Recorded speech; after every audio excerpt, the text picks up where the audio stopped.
Hello friends, welcome to study vibe science paper first series में आज का हमारा टॉपिक है पैटर्न्स ऑफ बायोडाइवर्सिटी। तो चलिए स्टार्ट करते हैं।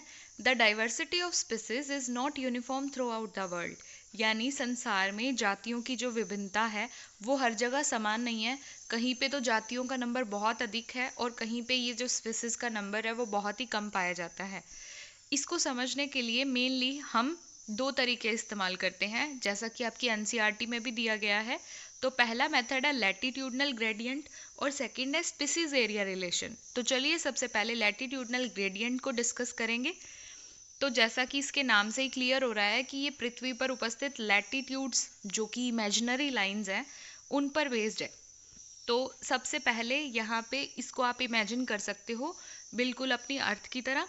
अर्थ के सेंटर से जो रेखा निकलती है जिसे हम इक्वेटर या भूमध्य रेखा कहते हैं, भूमध्य रेखा के आसपास का जो येलो हाइलाइटेड एरिया है इस डायग्राम में उसे हम ट्रॉपिकल रीजन कहते हैं।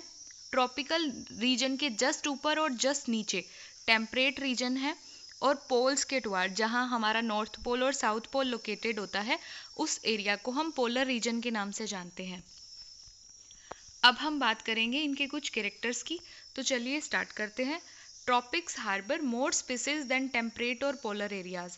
यहाँ पे बिल्कुल क्लियर है कि जो ट्रॉपिकल एरिया है यानी इक्वेटर के आसपास वाला एरिया है वहाँ पे जो स्पीसीज का नंबर है वो अधिक होगा टेम्परेट और पोलर रीजन की बजाय।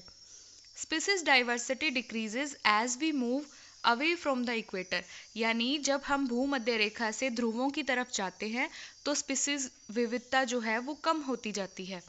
इसका बेस्ट एग्जाम्पल है अमेजोन जो रेन फॉरेस्ट है। यहाँ पे हमें सबसे ज़्यादा जैव विविधता देखने को मिलती है। आप सभी को पता होगा कि ये जो अमेजोन रेन फॉरेस्ट है ये साउथ अमेरिका में पाए जाते हैं। साउथ अमेरिका में भी इसकी जो लोकेशन है वो ट्रॉपिकल रेन फॉरेस्ट के हिसाब से है। तो क्योंकि ये ट्रॉपिकल एरिया में लाई करते हैं इस वजह से यहाँ की जो विविधता है वो अधिक है। अब नेक्स्ट हम बात करेंगे कि इन ट्रॉपिकल रीजन्स में ये जो जैव विविधता है अधिक पाई जाती है, इसके पीछे के क्या लॉजिक हैं या क्या ऐसी परिकल्पनाएं दी गई हैं इसको समझने के लिए। तो सबसे पहली परिकल्पना जो दी गई है इस ट्रॉपिकल डाइवर्सिटी को समझने के लिए वो है speciation is a function of time, यानी किसी भी जाति का जो फॉर्मेशन है उसके लिए बहुत सा टाइम लगता है। As tropical latitude have remained relatively undisturbed for million of years thus had long time for species diversification, यानी कि जो ट्रॉपिकल एरियाज थे वहाँ पे किसी भी तरह की डिस्टर्बेंस कभी भी क्रिएट नहीं हुई। जैसा कि आप लोग टेम्परेट या पोलर रीजन्स में देखते हो वहाँ पे ग्लेशिएशन होता रहता था, इस वजह से वो एरियाज डिस्टर्ब रहते थे। परंतु ये जो ट्रॉपिकल एरिया है इसमें ऐसी कोई भी आपदा नहीं आई या फिर ऐसा कोई भी प्रॉब्लम नहीं हुआ जिसकी वजह से यहाँ पे जो डाइवर्सिटी है वो अधिक है। नेक्स्ट है environments are less seasonal and more constant and predictable that promote diversity in tropical region।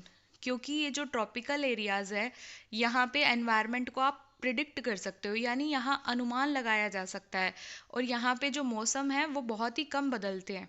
ज़्यादातर टाइम्स यहाँ पे सनलाइट ज़्यादा मात्रा में अवेलेबल रहती है।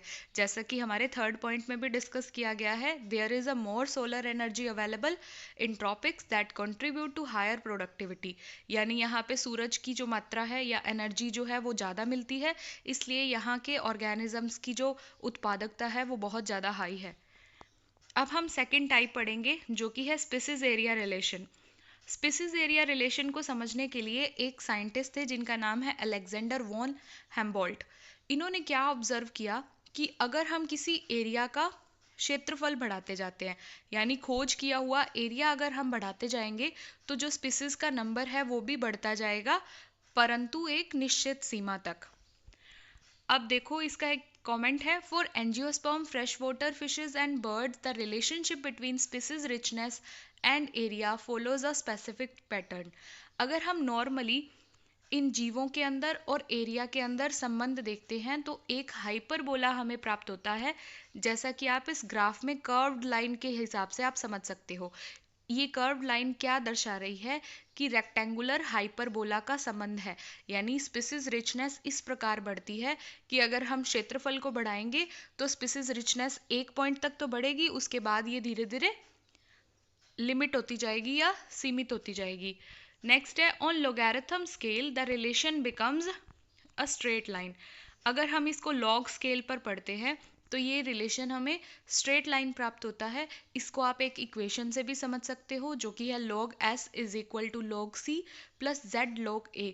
यहाँ पे log s के s का मतलब क्या है कि स्पीसीज का नंबर, a का मतलब होता है खोजा गया एरिया, z का मतलब होता है ढलान, c यहाँ पे एक कांस्टेंट है जो कि नियत रहता है।